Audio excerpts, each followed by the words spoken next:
Hello বন্ধুরা, welcome to only sports view. তো এই ভিডিওতে আইএসএল ও মোহনবাগান নিয়ে বেশ কিছু আপডেট আছে। তো ভিডিওটি সবাই শেষ অবধি দেখো, আর চ্যানেলে নতুন হয়ে থাকলে চ্যানেলটি সাবস্ক্রাইব করে পাশে থাকা বেল আইকনটি অন করে পাশে থাকো। তো প্রথমে জেমি ম্যাকলারেনের কথায় আসা যায়। তো জেমি ম্যাকলারেনকে মোহনবাগান 4 বছরের একটা বিশাল চুক্তিতে সই করিয়েছে, যে কিনা এ লিগের লেজেন্ড এবং অস্ট্রেলিয়ার হয়ে দুটো বিশ্বকাপও খেলেছে, 5 বার গোল্ডেন বুট জয়ী এ লিগের। তো বলাই যায় লেজেন্ড এ লিগের।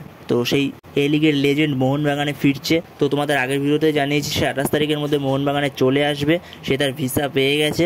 তো এখন ব্যাপার হলো এই জেমি ম্যাকলারেন কত নম্বর জার্সি পরতে পারে মোহনবাগানের হয়ে। তো দেখো, জেমি ম্যাকলারেন মোহনবাগানের হয়ে সম্ভবত 29 নম্বর জার্সি পরতে পারে, যেটা মোহনবাগানের ইতিহাসে একটা ঐতিহাসিক তারিখ।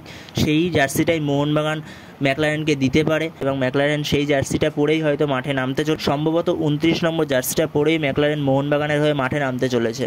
তো এর পরের আপডেটটা হলো বোর্জা হেরেরাকে নিয়ে। তো বোর্জা হেরেরাকে এফসি গোয়া রিটেন করতে চলেছে, আবারও তাকে মনোলো মার্কোয়েজের আন্ডারে খেলতে দেখবো, সেটা মার্কাস কনফার্মও করে দিয়েছে। তো এর পরের আপডেটটা হলো জাভি হার্নান্ডেজকে নিয়ে। তো জাভি হার্নান্ডেজ এর আগে ইন্ডিয়াতে অনেকগুলো ক্লাবে খেলেছে, যেমন মোহনবাগান, ব্যাঙ্গালোর, উড়িষ্যা খেলেছে। তো জাভি হার্নান্ডেজ এই সময় জামশেদপুর এফসিতে যোগ দিচ্ছে। তো অফিসিয়াল অ্যানাউন্সমেন্ট আসলে তখন তোমাদের জানিয়ে দেবো। তো বন্ধুরা, এই ভিডিওতে এই পর্যন্ত। তো ভিডিওটি ভালো লাগলে অবশ্যই লাইক, শেয়ার, সাবস্ক্রাইব করতে ভুলো না। তো নেক্সট ভিডিওতে দেখা হচ্ছে, ততক্ষণের জন্য বাই বাই।